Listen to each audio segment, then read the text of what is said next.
Olá pessoal, saudações a todos. Meu nome é Charles Dias e é com muito prazer que eu inicio mais essa live, esse trabalho maravilhoso, o penúltimo dessa semana, onde eu vou receber o professor Emanuel Itairon e de gratidão eu já expresso aqui a ele esse afeto, porque é uma pessoa de referência. Obrigado, Itairon, ele já entrou aqui. É uma pessoa de referência em São Luís, é um psicopedagogo que tem desenvolvido um excelente trabalho, é bastante conhecido e já ministrou vários cursos e tem feito isso com excelência. Ele se dedica bastante a essa função e tem isso como um ofício precioso. E eu agradeço aqui, Tairon, a tua presença.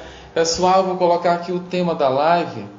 Hoje vai render bastante. Sempre rende, hoje vai render mais ainda. Aprendizagem em saúde. Nós estamos em uma semana de lives onde o tema central é saúde. E eu articulei isso com outros assuntos. Hoje é para você, em especial você que é pai, mãe e também aluno, professores, pessoas que trabalham em escola, enfim, que lidam com crianças, com adolescentes, que têm necessidades específicas, mas para além disso, nós vamos conhecer, nós vamos saber um pouco mais a respeito do que faz um psicopedagogo, desse campo de atuação, quais são os desafios, as principais demandas, as causas, os tipos de acompanhamento. Então, tudo isso nós estaremos abordando aqui. Se você tiver dúvidas, você pode colocar na caixinha de dúvidas para que a gente possa trazer esclarecimentos. A escritora Charlene Serra, bem-vinda, bem-vinda. Você fez uma excelente escolha e todos vocês que assistirão depois fizeram uma excelente escolha de estar aqui nessa penúltima live da semana, onde trataremos, tema fixado, aprendizagem e saúde. E às 4 da tarde, hoje às 4 da tarde, eu estarei com o Anderson Nunes. Ele é fisioterapeuta e o tema da live será saúde e prevenção. Eu já fiz um anúncio nos meus stories, você pode depois ir lá e saber quem é o Anderson Nunes e no Instagram dele, professor Anderson Nunes. Então, você desde já está convidado, convidada para mais esse encontro. É um prazer imenso contribuir para com a sua vida e nisso nós também crescemos como profissionais. Eu gosto sempre de dizer isso, eu dou ênfase de que as pessoas às quais eu convido para estarem aqui, elas têm autoridade, elas têm propriedade, elas sabem o que elas estão falando, elas atuam na área, elas têm cases para contar. Então, se você faz essa escolha, você se permite ao desenvolvimento pessoal e profissional. Eu vou chamar aqui o psicopedagogo Itairon, vou chamar para render ao máximo essa conversa, esse diálogo. Estou enviando aqui a solicitação. O que essas duas áreas têm a ver? Tudo, muita coisa. Vamos lá. Itairon, bem-vindo, bom dia. Bom dia, obrigado pelo convite. Deixa eu tentar aqui ajeitar minha câmera para ficar bem melhor aqui. Deixa eu. Sim. As tecnologias, né?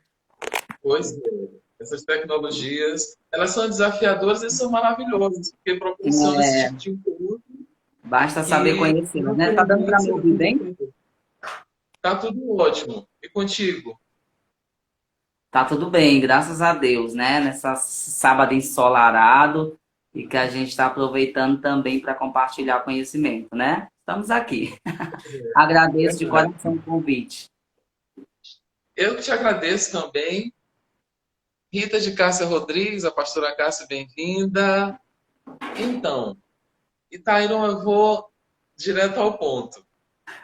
Um psicopedagogo eu conheço vários psicopedagogos, psicopedagogas, pessoas que estão aí de frente nesse trabalho com alunos, que a tônica, a maior demanda de trabalho de vocês são os alunos com necessidades específicas. Isso já vem se desenvolvendo há bastante tempo. Muitas pessoas têm essa inclinação natural, para trabalhar com esse tipo de público. É um público que demanda, na verdade, todo profissional que quer se desenvolver, ele precisa estar estudando, se aprimorando, se atualizando, se aperfeiçoando. E esse é um público que demanda tudo isso. Esse esforço, empenho, dedicação, zelo, o cuidado para com eles. Cada um tem suas especificidades, porque um tem uma necessidade específica tal como o outro, e são as mesmas particularidades, o mesmo tratamento, o mesmo acompanhamento. Então, eu sou pedagogo, eu já atuei também com esses alunos, no sentido de assegurar que eles tivessem os direitos deles, ou seja, de ter aquelas avaliações adaptadas, de acordo com as necessidades que eles apresentavam na época e ainda apresentam, mas há ainda muita resistência e também uma ignorância, eu falo ignorância no sentido de não saber, e por vezes no sentido de resistir a essa mudança, a essa adaptação, porque sim, para os professores que já têm uma demanda gigante, demanda parar para analisar a avaliação e saber se aquilo ali está sendo adequado para aquele aluno. Então, também tem o andamento do trabalho, do processo de ensino-aprendizagem. Então, alguns defendem que esses alunos têm que estar numa escola só para eles, outros dizem que eles têm que estar na escola dita tradicional, onde tem os alunos que não apresentam essas necessidades específicas que são mais, vou dizer assim, reconhecidas. Então, João Pedro, bem-vindo. Então, há esses embates, essas discussões e, por vezes, omissões para com esse público. E aí entra o psicopedagogo para trazer esses conhecimentos e constantemente dizer: é importante adaptar-se, é importante acolher, é importante cuidar dessas pessoas, porque elas têm essas necessidades específicas e são, não é o mais são, e são capazes de aprender no tempo delas, na forma delas. Então, a metodologia tem que ser adequada a esse público. Isso demanda paciência. E aí eu vou passar para ti e tu pode fazer a tua apresentação mais ainda, né? Porque as pessoas viram que tu é psicopedagogo, mas tu tem um trabalho extenso e lida com isso diariamente, é parte da tua vida. Então, tu pode se apresentar e dizer em seguida o que é que faz um psicopedagogo, qual é a frente de atuação de um psicopedagogo hoje, quais são as áreas também que eles podem atuar. Então vamos lá, gente. Como ele já apresentou, eu sou Emanuel. Sou psicopedagogo há 3 anos, tá? De prática, né? De formação tenho 5 anos. Mas de prática tenho 3 anos. Escolhi a psicopedagogia para viver da psicopedagogia. Então, hoje eu vivo da psicopedagogia. Abandonei sala de aula, né? Para me dedicar exclusivamente na psicopedagogia. Na verdade, a minha formação toda, né, na formação da psicopedagogia, eu já, antes, né, de conhecer a psicopedagogia, já tinha lido muito. E aí, comecei a fazer o curso e, no decorrer do curso, já fui até chamado já para dar aula na psicopedagogia. Né? Então, é uma coisa que eu amo, que eu gosto de fazer.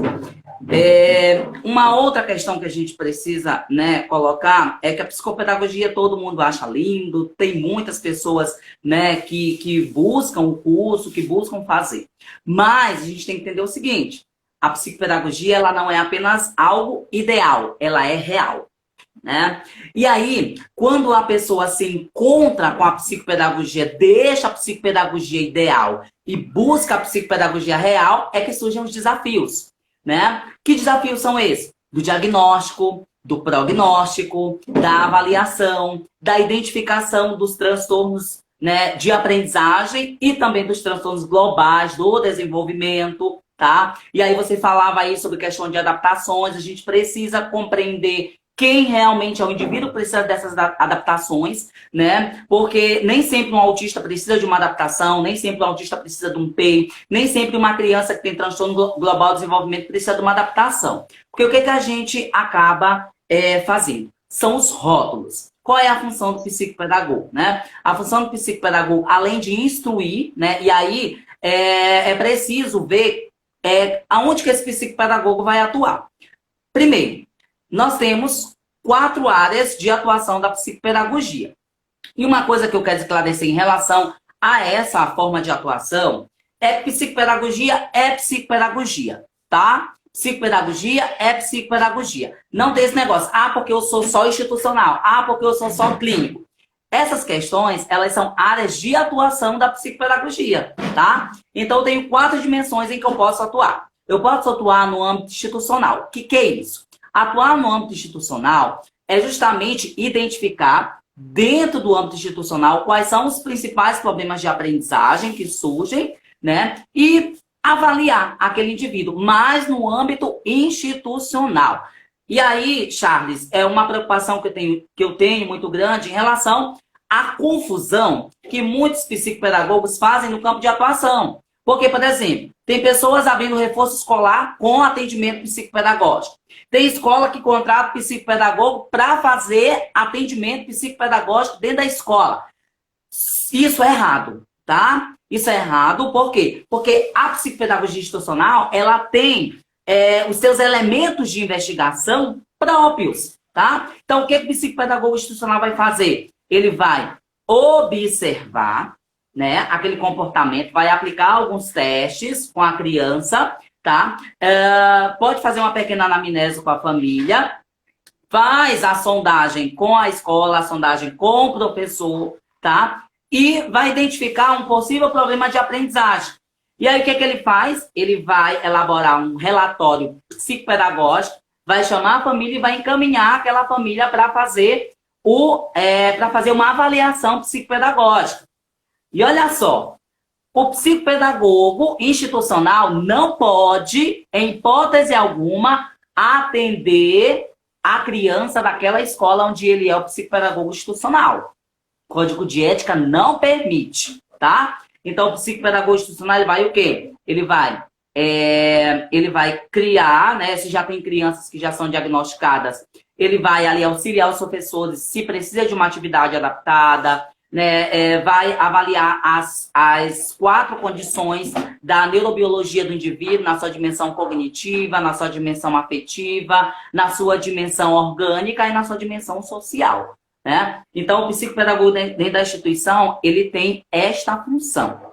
Aí nós temos a outra área da psicopedagogia, que é a clínica, né? Então, a psicopedagogia clínica, ela já vai tratar do indivíduo na sua particularidade, o que não acontece no institucional. No institucional, o psicopedagogo, ele trabalha no coletivo, né?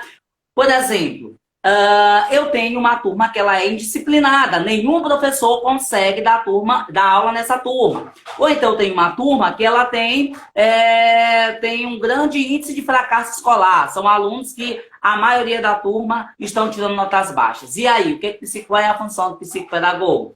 É sondar, é investigar, é avaliar por que isso está acontecendo. E ali vai elaborar as estratégias para que aquela situação ela seja resolvida, né? E que os alunos voltem o gosto pelo aprender, se sintam motivados em aprender e consigam aprender, tá? Então, já o psicopedagogo clínico, não. A criança vem com uma queixa para dentro do seu consultório e ali ele vai avaliar de 8 a 10 sessões, tá? Podendo se estender mais ainda. E aí, no final, ele chama a família para entregar o diagnóstico, solicitar encaminhamentos, tá? Uma outra questão importante, Charles, que precisa ser esclarecido. O psicopedagogo não dá diagnóstico de nada, tá? Quem dá o diagnóstico é o médico, tá? O psicopedagogo, ele faz uma avaliação, o fonoaudiólogo faz uma avaliação, o terapeuta ocupacional faz uma avaliação. E aí, essa gama de profissionais é que vai ajudar a fechar o diagnóstico junto com o médico, tá? Porque o que acontece? Já vi muito também na escola, né? O psicopedagogo vai fazer a devolutiva para a escola, e na escola ele vai assim, olha, depois, quando eu finalizar a avaliação, eu vou trazer o laudo. Então, o que tem acontecido? As escolas também estão muito atentas em relação a isso, tá? Em relação ao que de fato, tá? É um informe, uma avaliação psicopedagógica, e o que de fato é realmente um laudo, tá? Somente quem tem um CRM pode emitir o laudo. Então, é importante que a gente tenha essa compreensão do campo de atuação do que é a psicopedagogia.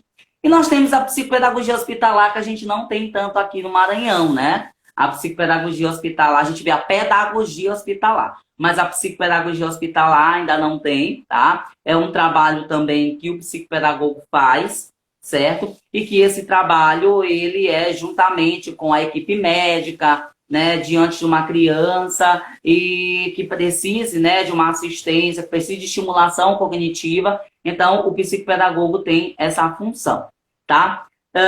E aí tem o empresarial, né? O empresarial, uma coisa, Charles, que a gente precisa compreender é de que os transtornos de aprendizagens, eles duram para a nossa vida toda, eles não têm cura. Então, o indivíduo vai conviver toda a sua vida com esse transtorno de aprendizagem. Então, quantas e quantas vendedores nós não temos que estão nas lojas que têm dificuldade de atenção, que têm dificuldade de planejamento, de elaborar estratégias, que têm dificuldade de falar o que pensa, que têm dificuldade de realizar um cálculo matemático, né? Na empresa de forma geral, né? Seja qualquer função que ele venha a exercer. Então, por isso que o psicopedagogo no campo empresarial, ele também é de suma importância para diagnosticar, inclusive até uma novela que estava passando antes da pandemia, não me recordo a novela, mas eu recordo o caso de que tinha, né, um rapaz que ele tinha dislexia. E aí a namorada dele, parece, identificou que ele tinha essa dislexia, mas ele não aceitava que ele tinha essa dislexia. Inclusive eu, Charles, sou diagnosticado com TDAH, né? Eu sou diagnosticado com TDAH e uma coisa, que isso não tem nada a ver com inteligência, tá? Não tem nada a ver com inteligência. Então, o transtorno de déficit de atenção é apenas uma dificuldade que o indivíduo tem nessa área aqui do lobo pré-frontal, tá? E dependendo da sua severidade, ele pode precisar de uma medicação para conseguir se concentrar, né? Para conseguir terminar aquilo que faz. Então, os campos da psicopedagogia são esses. Então, psicopedagogia é psicopedagogia. Nós, lógico, é que vamos definir qual é a área que a gente quer atuar. Eu atuo tanto na área institucional e atuo também tanto na área clínica, né? Onde eu tenho a clínica, que é o NEAP, eu faço os atendimentos lá, e também vou para a escola fazer, né, o trabalho institucional. Então, psicopedagogia é psicopedagogia, tá? E uma coisa que eu gosto muito de definir, tá? Eu sou psicopedagogo, tá? Então, eu não preciso, lógico que todos os conhecimentos são fundamentais até para a gente mudar o nosso olhar diante de uma avaliação. Então, eu tenho conhecimento na área da fonoaudiologia, é bom. Eu tenho conhecimento na área da pediatria, é bom. Eu tenho conhecimento na área da biologia, é bom. Porque eu vou lidar com o indivíduo na sua dimensão biopsicossocial. Mas, o que acontece?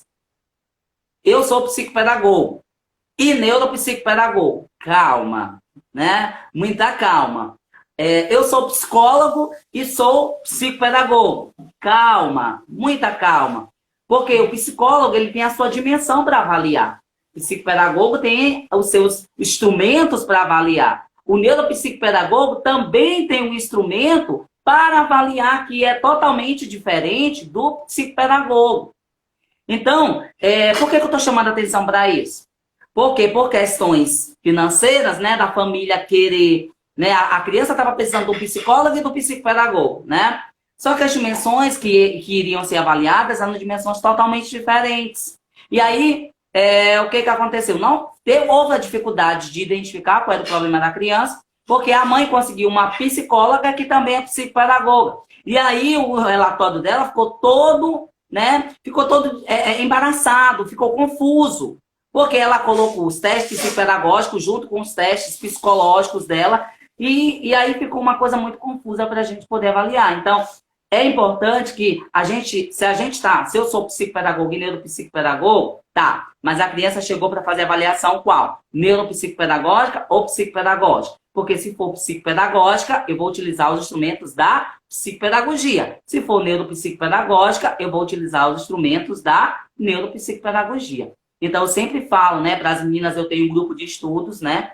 Inclusive, quero deixar o convite para quem é psicopedagogo. Ah, terminei a psicopedagogia e ninguém abriu as portas para mim. Nenhuma clínica deixou atuar. Vem para cá para o NEA, porque a gente abre as portas para você atuar, dá aos clientes para você atender e, né, faz a supervisão para você, tá? Orientando, dando os testes específicos, que existem escalas para diagnósticos, existem testes que são muito mais apropriados do que aquela que a gente recebeu na formação básica. E justamente isso que acontece, né? Saiu a meio curso, mas as dúvidas ainda continuam todas. Então, por isso a gente criou esse programa, já vamos para a 5ª turma, tá? Para a 5ª turma. Inclusive, o grupo do WhatsApp tem 40 pessoas para a 5ª turma. Não sei onde eu vou colocar todo mundo, né? Mas, assim, é uma oportunidade que a gente está dando. Porque eu não tive, Charles, de fato, eu não tive essa oportunidade de sair do curso, né? Por 2 fatores. A sociedade machista, né, que acha que o homem não tem que cuidar de criança, né, e também a abertura para as clínicas que não davam para a gente, né. Então, eu disse assim, quer saber, eu vou abrir uma clínica. Comecei a abrir a clínica, vi, né, a demanda, vi a necessidade de ajudar os outros colegas, né? E aí a gente acabou trazendo esse programa, que inclusive já estendeu para todo o Brasil, né? Pessoas de outros estados estão buscando o grupo de estudo, e aí eu já estou montando aí toda uma estrutura, né? Para que possa atender essa demanda também, tá? Só que eles querem de modo virtual, aí estou vendo aí cadastro de plataforma, enfim. Mas a psicopedagogia é isso, né? O olhar psicopedagógico, a atuação psicopedagógica é voltada para o diagnóstico das dificuldades de aprendizagem. Que tem uma outra coisa que é importante. Todo transtorno gera uma dificuldade de aprendizagem, mas nem toda dificuldade é um transtorno. E aí eu queria trazer aqui nesse momento, essa vivência que a gente está tendo da pandemia, né? Da questão das aulas online. Então, mudou, né? Mudou-se a forma para se aprender, não mudou a aprendizagem, ninguém não deixou de aprender. Mudou-se apenas a forma para se aprender, tá? Mudou-se apenas os estímulos para se aprender.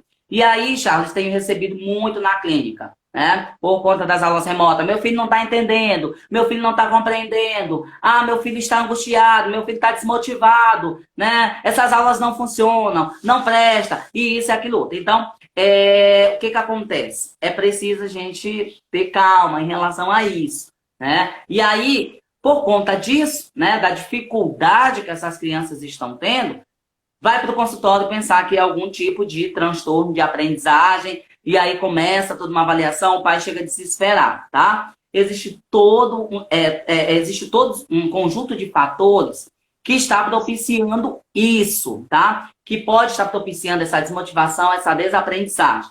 Primeiro, as metodologias utilizadas nas aulas online, tá? Elas precisam serem mais bem preparadas, é preciso que haja muito movimento. E aí me preocupou muito como, lógico, não houve tempo do preparo, né, Charles? Mas como as escolas estavam conduzindo essas aulas remotas, né? Que é justamente como nós estamos aqui. Então, por que às vezes o pai diz assim, mas ele tá lá no celular, no joguinho? Porque no joguinho tem movimento, ativa as áreas do cérebro, os movimentos ativam as sinapses. E nas aulas online, não. O professor tá aqui falando, o aluno, né?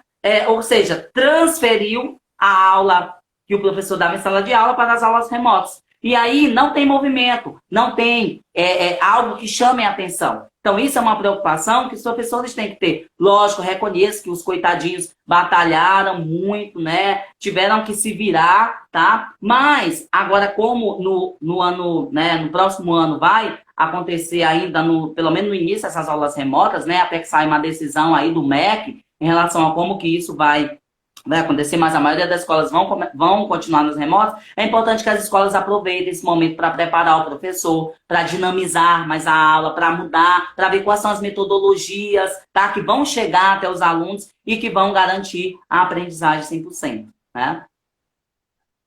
Excelente, Tairã, excelente mesmo. Esses esclarecimentos básicos para que esse processo de ensino-aprendizagem seja aperfeiçoado e fique excelente e atenda a todo o público e respeite também essas particularidades. E, Taíron, pela tua observação, os teus acompanhamentos, as pessoas às quais tu tens atendido, quais são os principais sinais, as evidências que uma pessoa, um aluno, tu falaste aí, por exemplo, de um vendedor, e a gente focaliza mais nesse público, no alunado, no educando, porque estamos, a maioria de nós, inseridos nesse contexto educacional. Então, em relação aos sinais, às evidências de que alguém possa ter uma necessidade específica e se tem uma frequência que seja alta, a pessoa tem uma distração durante boa parte do dia, ela fica distraída, ou então ela fica inquieta demais. Isso pode ser uma evidência, um sinal, dependendo da frequência ou não, de que alguém tem uma necessidade específica? Olha, a escola ela tem um papel muito importante, né? Para iniciar uma avaliação psicopedagógica referente ao transtorno de aprendizagem, né? Por quê? Tanto é que lá no DSM-5, os transtornos de aprendizagem eles são colocados como transtorno das habilidades escolares. Por quê? Porque é no período de escolarização que começam a aparecer, né, os principais sintomas para os transtornos de aprendizagem. Então, a escola tem um papel muito fundamental, o professor ainda mais, porque é ele que vai observar que aquela criança ou ela está inquieta, que aquela criança ela teve um atraso na fala, que aquela criança ela pode não ter dificuldade de se socializar, que aquela criança ela não consegue acompanhar as outras da idade dela, né? No que tange a alfabetização, ao desenvolvimento da escrita, ao desenvolvimento da leitura.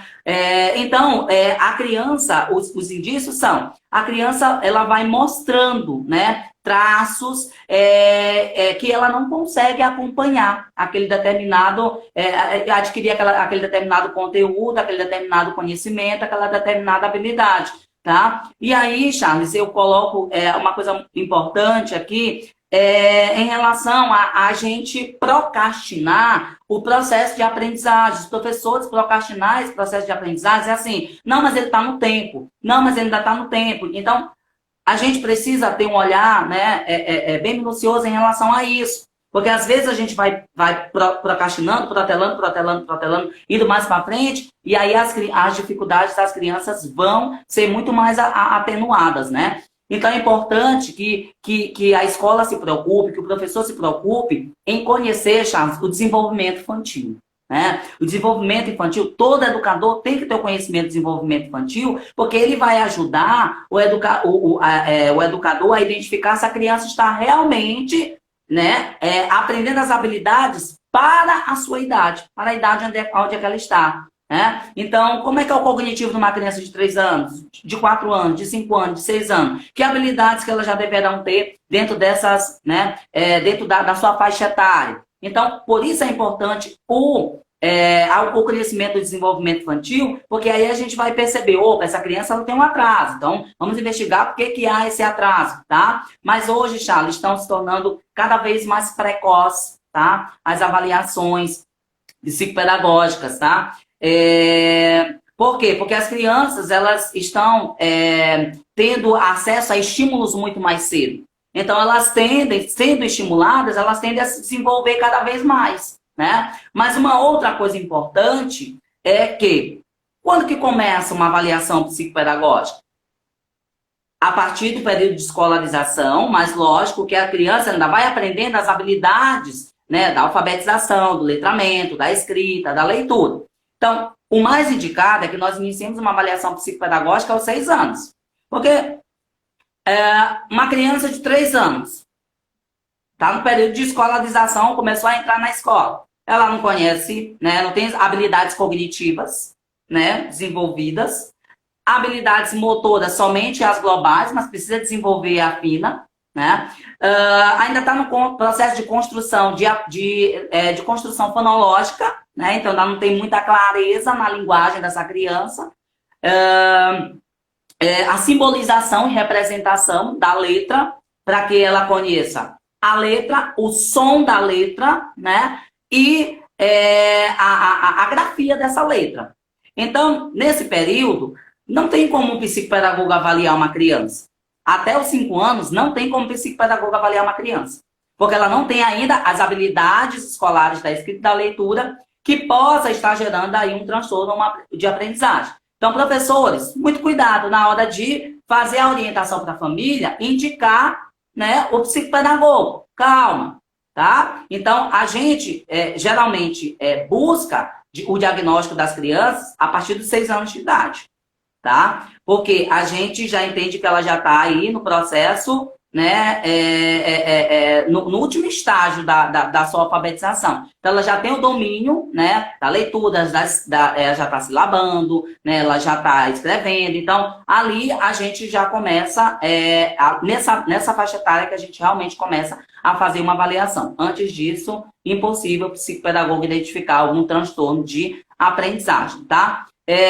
Lembrando que, uma coisa importante, né? Muito se fala, transtorno de aprendizagem. Quais são eles? Dislexia, TDAH, descalculia. Aí eu não sei quem foi que disse que dislalia é um transtorno de aprendizagem. Né? Dislalia não é um transtorno de aprendizagem, tá? Dislalia é um transtorno fonético. Quem vai tratar da dislalia não é o psicopedagogo, é o fonoaudiólogo, tá? É um transtorno fonêmico. Então, quem vai tratar é o fonoaudiólogo. Quais são as habilidades, né? Quais são os transtornos de habilidades escolares?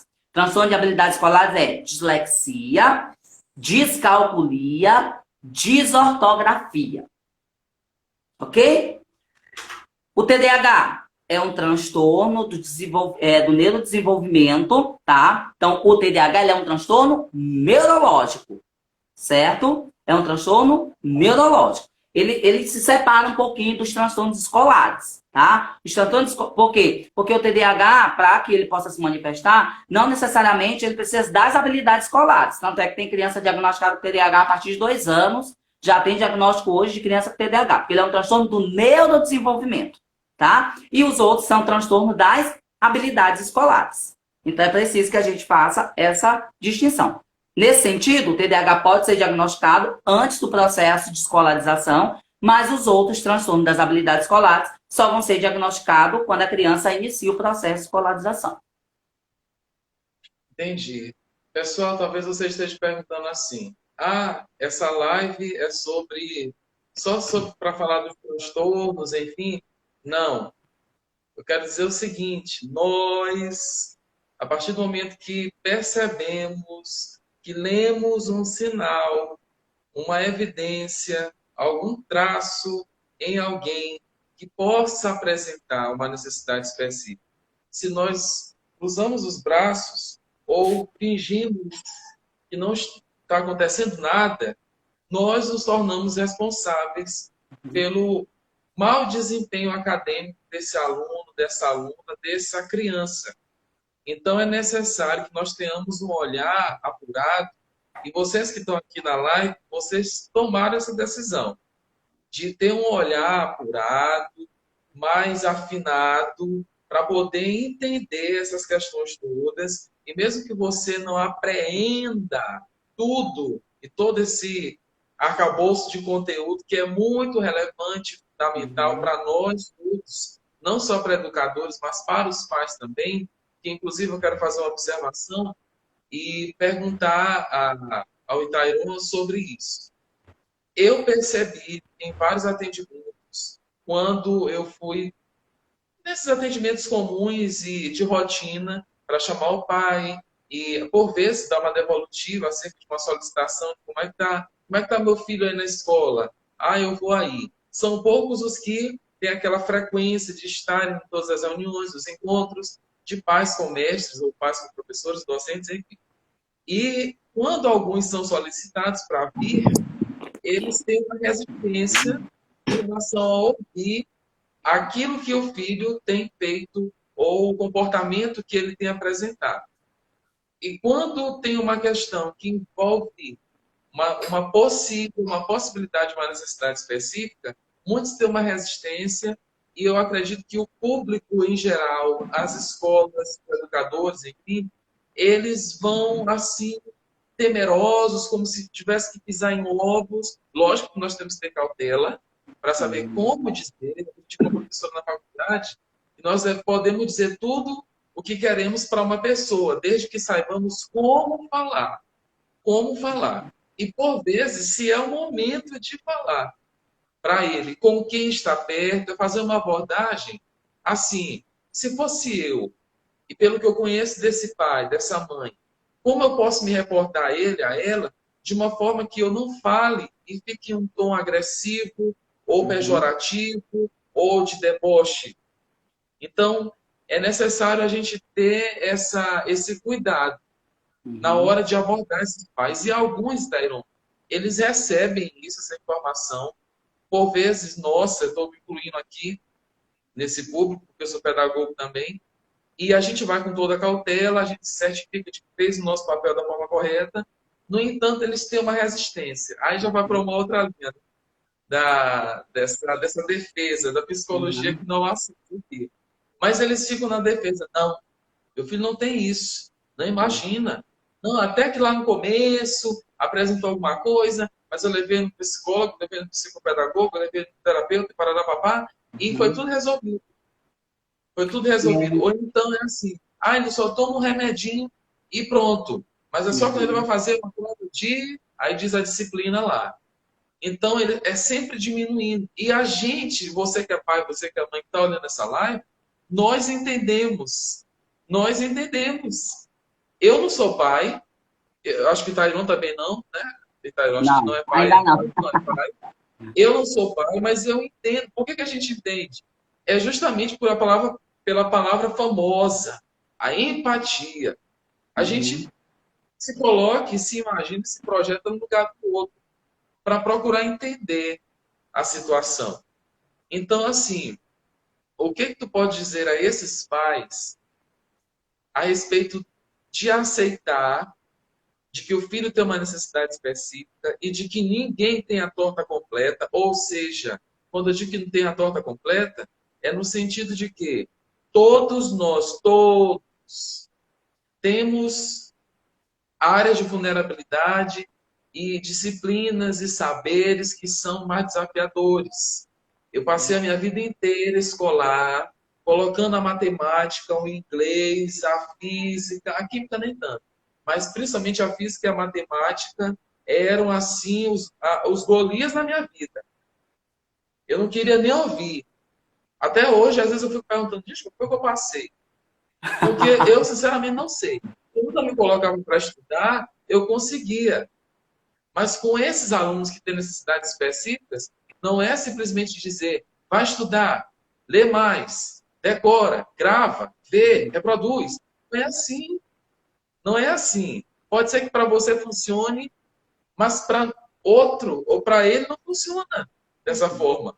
E aí é necessário entrar a intervenção, ter a intervenção de um profissional como esse, de um psicopedagogo, de um psicólogo, às vezes de um trabalho interdisciplinar em várias áreas, para que as pessoas, para que esse aluno possa ser melhor assistido e ele possa se desenvolver. E isso é saúde. Isso é saúde. Nós somos responsáveis, então a gente vai fazer o quê? De tudo e recorrer a pessoas que têm a capacitação, a formação para lidar com esse tipo de necessidade. E tem muitos docentes que nem sabem nada disso. E o que me preocupa é que não tem a cultura tão forte do treinamento nas escolas, do desenvolvimento. Eu já tive alguns cursos, eu acho que 2 ou 3, estava lá participando. Por que que eu ia? Por que que eu ia? Eu sou psicopedagogo? Não. Tenho pretensão de ser? Também não. Nunca quis. E provavelmente, não sei, pode ser que eu mude meus planos. Eu não tenho, não é uma inclinação natural. Mas eu tive que Sim, estudar a respeito disso. Eu sei claro. tudo? Ou não sei. O Itairon sabe tudo? Não, não sabe. E mesmo que saiba tudo agora, tem algum conhecimento no mundo que está sendo elaborado que ele vai ter que se apropriar. E é essa a questão, tem que ter treinamento, tem que ter ali a abordagem e a preocupação, o zelo, por exemplo, da coordenação, da gestão da escola, em propor esse tipo de serviço para as escolas, nas suas escolas, né, nas escolas, a fim de que os professores possam se apropriar de tudo isso e, a partir daí, a coordenação, a gestão vai poder ter mais segurança e dizer, olha, você foi treinado, lá foi dito isso, foi dito aquilo. Aí o professor, porque às vezes o professor não tem esse saber, esse conhecimento. Não Exatamente. A tem, maioria das vezes. A maioria das não vezes tem. tem essa Ele não dificuldade. tem conhecimento, ele tem dificuldade. E por que eu ia? Porque eu tinha professores, na época que eu estava atuando como coordenador, eu tinha professores que eu tinha que dar essa assistência. Eu tinha que acompanhar. E eu aprendia junto. E não é uma posição de agora eu sei, você não sabe, aprenda comigo. Se sente aí, aprenda comigo. Não é assim. Vamos juntos. Vamos juntos. Eu estou aprendendo aqui porque esse processo, esse relacionamento se torna mais tranquilo. Não fica aquele ar de que, olha, se eu não fizer essa prova adaptada desse jeito, ah, meu Deus, você é divertido, vou perder meu emprego. Não fica esse ar. Fica o quê? Eu sei um pouco mais e você sabe isso, então vamos somar as forças aqui. Eu vou propor um treinamento, eu vou ter uma escuta ativa com os professores. Gente, qual está sendo o desafio de vocês atualmente? Sobre que formação continuada que vocês querem? Qual temática? É isso.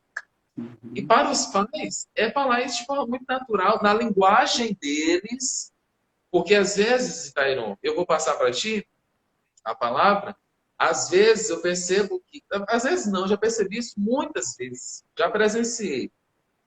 Ou o pedagogo, ou o docente, falar de uma forma acima da cabeça das pessoas, em uma linguagem assim super Uhum. culta, com termos técnicos que as pessoas não entendem, não entendem, usando até a língua estrangeira. O que é isso, gente? Por favor. A gente tem que se ajustar, se adaptar.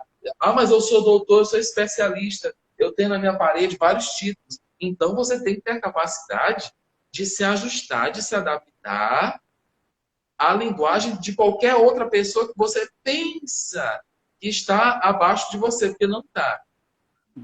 Eu estou dizendo isso para você que está me ouvindo depois, se é que a sua linguagem está dessa forma. Então, Itairon, passando para ti, tu tem percebido essa resistência? Como é que ela se apresenta? Quais Uhum. são esses principais argumentos que eu acredito que tu já tenha ouvido, já tenha presenciado, já tenha sido confrontado com isso? O que é que os pais geralmente dizem?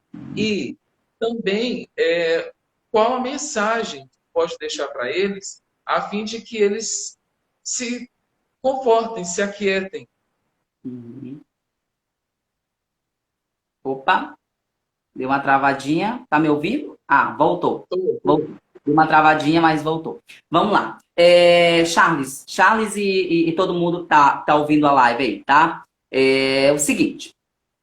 Nós precisamos compreender duas coisas. Primeiro, que na Constituição Federal, nós temos lá que a responsabilidade pela formação em todas as suas dimensões, social, psicológica, orgânica, né, emocional, é da família, é dever do Estado, da família, e colocaram também, né, a escola enquanto instituição da formação, da educação, responsável pela educação de todos os indivíduos.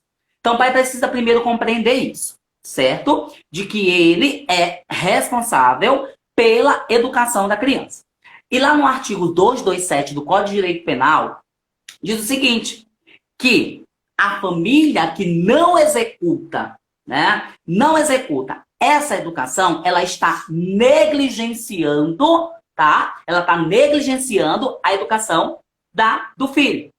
E negligenciar para a justiça é abandono, tá? Negligenciar é abandonar. o indivíduo.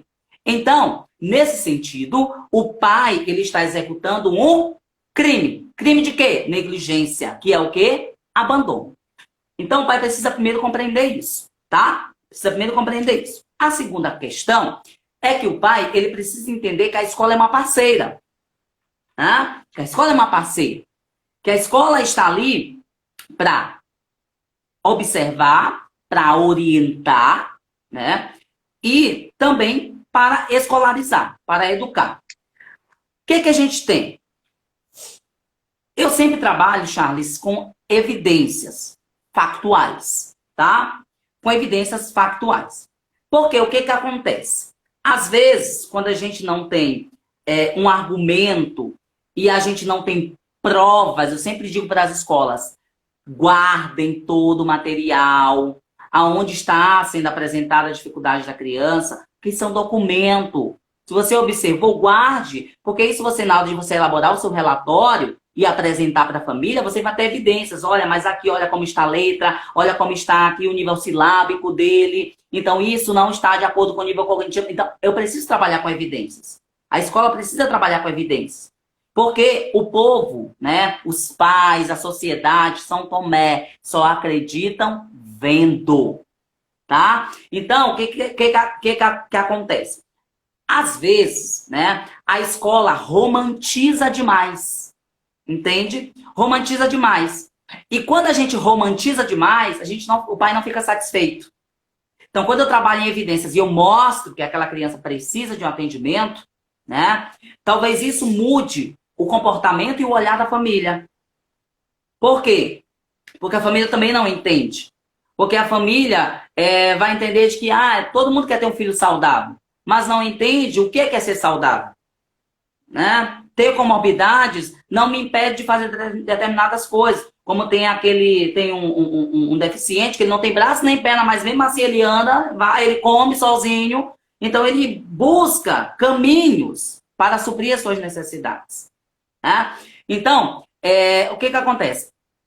Deve-se muito da forma como se fala. Né? Eu me recordo até hoje que o pai ensinava o filho, né, de forma muito grosseira. Não, mas tem que ser assim, tem que ser desse jeito. Tu tá fazendo isso por birra, porque tu é burro, porque tu não sabe mesmo, porque tu não quer, porque tu é preguiçoso. Começava a rotular o próprio filho em relação a uma atividade que ele estava fazendo e não estava conseguindo realizar. Né? E com isso ele era penalizado, ele era castigado. E aí, né, a criança não estava entendendo a atividade, não sabia mesmo fazer a atividade. O que eu fiz? Na sessão, o pai pegou e disse assim, olha, ele só veio porque minha esposa quis para ele vir. Mas se fosse por mim, ele não via, porque esse menino ele é preguiçoso. Só vai ver na hora que o senhor começar a diagnosticar ele, só vai ver que esse menino é preguiçoso, que ele não quer nada com a vida, né, que, enfim. E aí, o que eu fiz? Eu peguei um livro de inglês, né? Eu peguei um livro de inglês e dei pro pai ler. Eu digo, olha, tá aqui esse livro, lê pra mim. Ele, não, mas isso é inglês, eu não sei. Diz, cala a boca. Você tá teimando, você tá sendo mal criado, você é burro. Você tá me chamando de burro? Eu disse, é assim que seu filho se sente. Quando você quer que ele, né, aprenda uma coisa que ele não sabe. Você tá sendo mal criado quando você diz pra mim que você não sabe. Você tá sendo burro quando você tá dizendo pra mim que não sabe. Aí ele pegou e se impactou, né? E aí percebeu que as suas atitudes é que estavam corroborando para a não aprendizagem do próprio filho. Então precisa a gente trabalhar com evidências, né? Sempre tenham ali um material, uma atividade, um livro, um caderno, né? E ali você anexa, faz um pequeno prontuáriozinho, né? Não vamos dizer prontuário, porque a escola não é prontuário, mas faz, né, um pequeno... Isso, um dossiezinho onde estejam essas evidências e lá no teu relatório pedagógico você coloque isso. Né? Você coloca para auxiliar o pai, para auxiliar a família. Tá? E em relação aos pais, né? Em relação aos pais, é preciso que entenda o cuidado. Né? O cuidado para com a criança. E que ele entenda, em primeiro lugar também, que tipo de pai que ele é. Porque o tipo de pai que ele é contribui para a formação do filho dele. Né? E é importante que os pais entendam isso. Tem que ser parceiro da escola. Tem que ser parceiro da escola. No sentido de que a criança com dificuldades de aprendizagem, ela está fazendo um pedido de socorro. E que essas dificuldades de aprendizagem, elas são hereditárias, tá? As dificuldades de aprendizagem, elas são hereditárias. Ela é passada de pai para mãe. A neurociência explica isso. E a neurociência tem contribuído muito para nós chegarmos cada vez mais próximo de um diagnóstico mais conciso, mais preciso, mais consistente. Né? Então, se você... o pai tem que entender o seguinte, Charles, e todo mundo que está ouvindo. O pai tem que entender o seguinte: o meu filho é o legado que eu vou deixar no mundo. Tá? O meu filho é o legado que eu vou deixar no mundo. Que legado é esse? Você tem que entender que o teu filho, ele vai impactar na vida de milhares de pessoas. Porque o legado que tu estás construindo para o teu filho vai impactar na vida de pessoas, por quê? Porque o teu filho vai ser um médico, um advogado, um professor, né? Ele vai ser alguém na vida que vai impactar. Agora, você imagina um médico com dificuldades de aprendizagem e na hora fazer um diagnóstico errado. Um médico com dificuldade de aprendizagem e na hora fazer uma cirurgia errada, fazer um diagnóstico errado. Então, eu preciso ter esse olhar. Porque eu tenho que me perguntar que legado que eu vou deixar para o mundo. E que esse legado vai impactar na vida de milhares de pessoas. De milhares de pessoas. Eu tenho muito medo da geração de hoje, da geração vindoura. Tá? Tenho muito medo, porque eu tenho visto em relação à formação superior, formação profissional, os indivíduos sofrendo porque aquilo que eles escolheram muitas vezes para ele foi por conta que o pai, foi uma vontade do pai, foi uma realização do pai, para o pai se sentir feliz. Não para ele se sentir feliz enquanto profissional, mas para o pai se sentir feliz. O indivíduo que passou, né, a vida toda o pai fazendo vontades para ele, e quando ele chega na vida adulta, ele não sabe o que ele fazer com a profissão que ele escolheu para ele. E eu não vou muito longe, Charles, eu vou para a sala de aula. Hoje, o professor faz um questionamento para uma criança, ela diz que ela não sabe. Ela diz que ela não sabe se expressar, que ela não sabe dizer, que ela não sabe opinar. Mas não é que ela não sabe. Sabe o que falta? Estímulos. Estímulos em casa, que não tem. Por isso, quando chega na escola, tem dificuldade de poder conseguir desenvolver as habilidades. Entende? Então, não tem estímulos. Nosso cérebro, a neurociência já explica, números teóricos já explicam. Nós aprendemos por estímulos. Nós aprendemos por estímulos. Quer ver um exemplo? Bebezinho nasceu na família. Tá ótimo. Tá lá o bebê. E aí o que acontece? Aí todo mundo começa a estimular o bebê. Olha, fala mamãe, fala papai, fala titio, fala mamãe, fala papai, fala titio, fala mamãe, fala papai, fala titio. A criança vai recebendo os estímulos. Vai recebendo os estímulos. Recebendo os estímulos. Ela é tão estimulada a falar mamãe, fala papai, fala mamãe, fala papai, fala mamãe, fala papai, que quando tá com 2 anos, o menino vira um tagarela. Ele fala de tudo. Ele começa a perguntar, mamãe, por que isso? Mamãe, por que aquilo? E começa a falar, começa a falar, começa a falar. E aí o que acontece? A gente bloqueia. Meu Deus, eu não aguento mais esse menino. Ele vive falando o dia todo. Caramba, tu passou, né, a primeira fase estimulando o menino falar papai e mamãe. Agora que ele fala de tudo, tu quer bloquear ele. Entende? Então, ele recebeu muito esses estímulos, muito. E agora que ele está muito estimulado, eu quero bloquear esses estímulos. O mesmo acontece para as outras áreas da aprendizagem. Né? Precisa ser estimulados. Porque senão a gente não desenvolve sinapses. Porque senão a gente não desenvolve, né, os nossos neurônios. Precisamos ser neuróticos. Ser neurótico não é ser doido, não. Ser neurótico é poder ali, o cérebro está ativo, ser proativo. Ser neurótico, os nossos neurônios precisam estar em atividade. Nós precisamos, né? Vamos dizer que o cérebro é uma fábrica de neurônios. Precisamos fabricar esses neurônios para que a gente possa conseguir ser seres proativos, ser sujeitos ativos e não passivos diante de uma resolução de situação problema, diante de um conflito existencial, emocional, cognitivo, né? Então, olha a importância da família na formação desses indivíduos. Olha a importância de se estimular o cérebro para que nós possamos, né, conseguir adquirir habilidades e conseguir lidar. Né? Hoje, o que nós temos, Charles?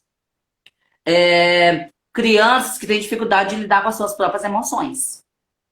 De lidar com a tristeza, de lidar com a morte, de lidar com o não, né? Porque o não, ele faz parte do processo de aprendizagem, né? Então, hoje nós temos muitos pais que fazem muita vontade do filhozinho, porque ele tem medo do filhozinho ficar chateado com ele, né? E aí isso acaba por alimentar, dar um empoderamento para a criança, né? E a criança se sentir empoderada, né? É uma criança que vai ser difícil de lidar dentro da sociedade, porque todo mundo ela vai querer mandar. E ela não vai lembrar que a sociedade tem regras, que espaços onde ela vai frequentar tem regras, né? Então, essas dificuldades, olha só, às vezes a dificuldade surge por falta de estímulos, não é por conta do transtorno.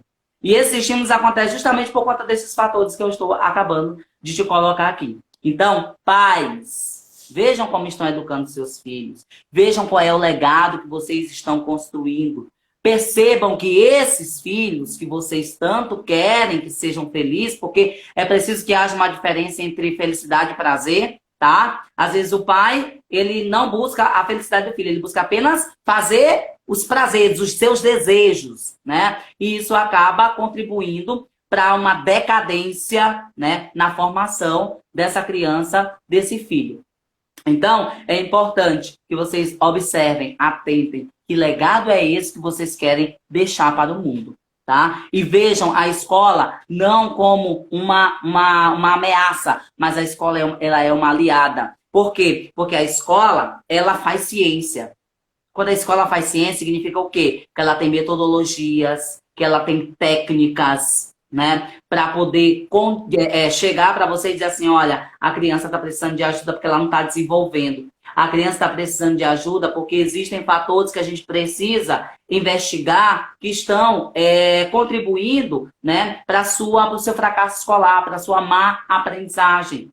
E aí entra aqui o tema que a gente está tratando hoje, né? Aprendizagem e saúde. Uma criança com fome não consegue aprender.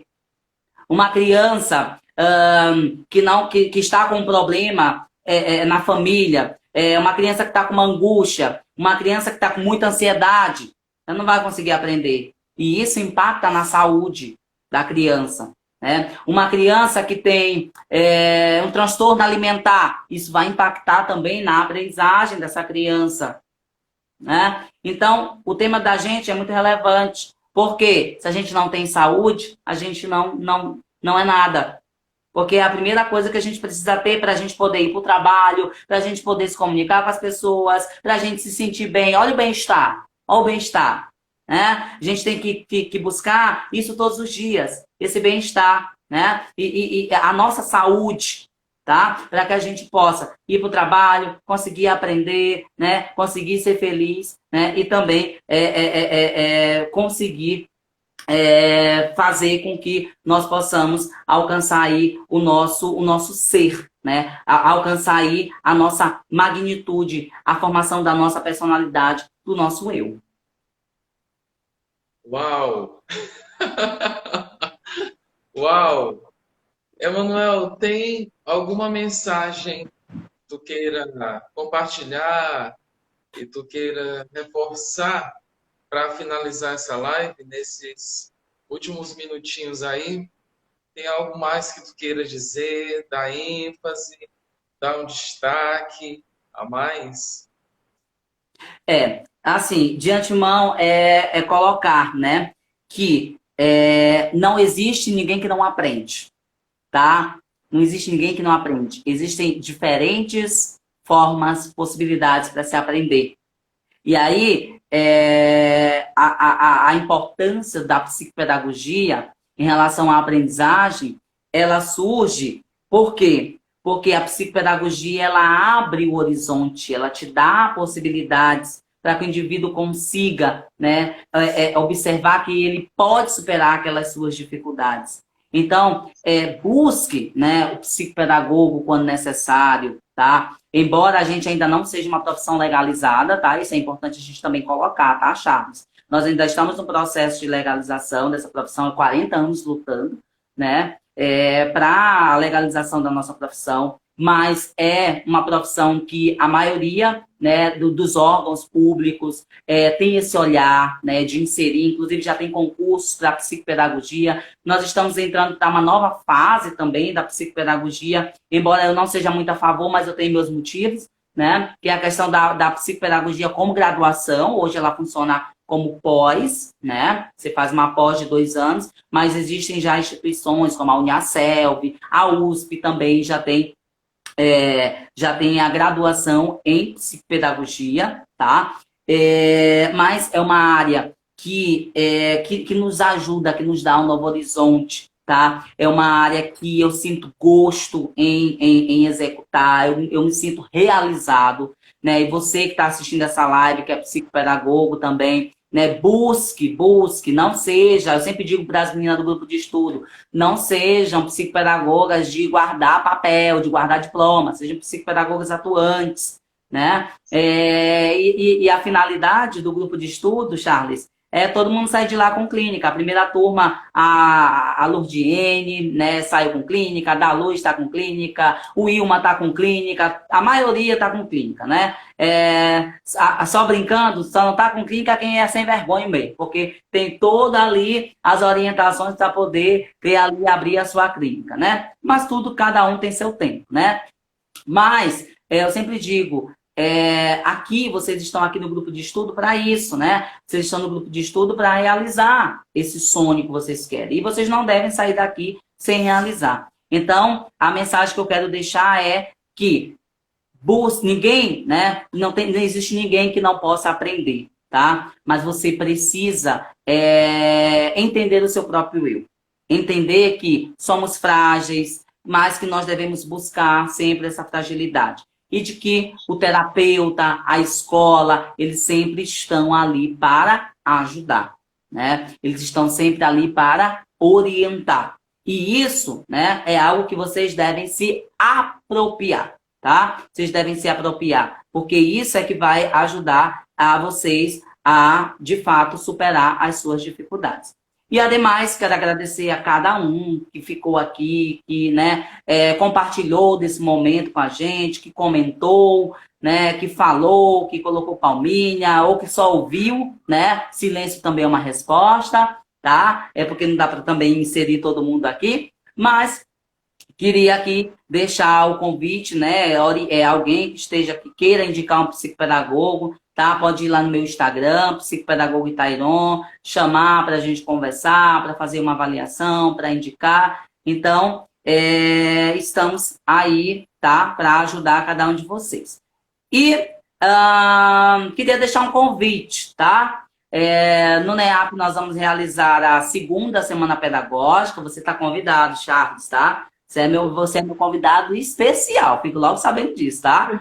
De participar da nossa semana pedagógica. Nós teremos aí 4 professores que vão tratar de temas, né, relevantes do contexto escolar, diante desse momento que a gente está vivendo, que a escola está vivendo. Então, nós teremos aí o professor João Botentucci, né, que é fera aí na área da tecnologia. Então, você que ainda está com dúvida aí de editar seu vídeo, de fazer um jogo legal para os seus alunos, o professor João vai trabalhar aí no dia 9. Nós teremos a professora Francinete Braga, também é doutora e escritora, tá? Ela vai estar trabalhando sobre a questão da leitura e da escrita. Nós vamos ter aí a Charlene, que estava aqui também na live, né? A Charlene, que vai falar sobre a inclusão a partir dos seus livros, né? Que ela criou vários livros, né, uma coleção inteira que trata dos diferentes tipos de deficiência. Então, ela vai estar tratando sobre isso. E eu, né, psicopedagogo, vou estar falando sobre os transtornos de aprendizagem. Então, todo mundo está convidado. Estamos aí no nosso primeiro lote, somente R$ 170. 4 dias você não vai encontrar em lugar nenhum. tá? Esse valor para você ter 4 dias, o dia inteiro de formação. Não é uma noite, não é uma tarde, não é uma manhã. É o dia inteiro de formação. Cada um desses profissionais vai trabalhar o dia inteiro, tá? Então tá muito barato. Se você, né, não participar, você não vai ser feliz como professor. Então, Heron, muito obrigado. Eu te agradeço imensamente. Também a todos que se fizeram presentes aqui nessa live. Quando ela ocorreu, no ao vivo, e com esse meu público investido, que assiste depois de gravada, no IGTV, que vai ficar salva, ou lá no meu canal no YouTube, Charles Dias. Vocês todos têm acesso por um link que está disponível na minha bio aqui no Instagram. Emanuel, muito obrigado. Espero que nos encontremos outras vezes. Isso vai Ah, com acontecer, certeza. sim. Pessoal, sigam o Emanuel no Instagram e até o nosso próximo encontro, já fazendo também uma chamada para vocês que estarão assistindo depois de salva e também quem está agora. Eu vou fazer uma live às 4 horas da tarde hoje com o professor Anderson Nunes. Ele é fisioterapeuta e o tema será sobre saúde e prevenção. Então, nos encontramos lá e mandando novamente meu muito obrigado. Obrigado, querido. Um abraço, beijo no coração e até a próxima. Tchau, tchau. Até. Tchau, tchau.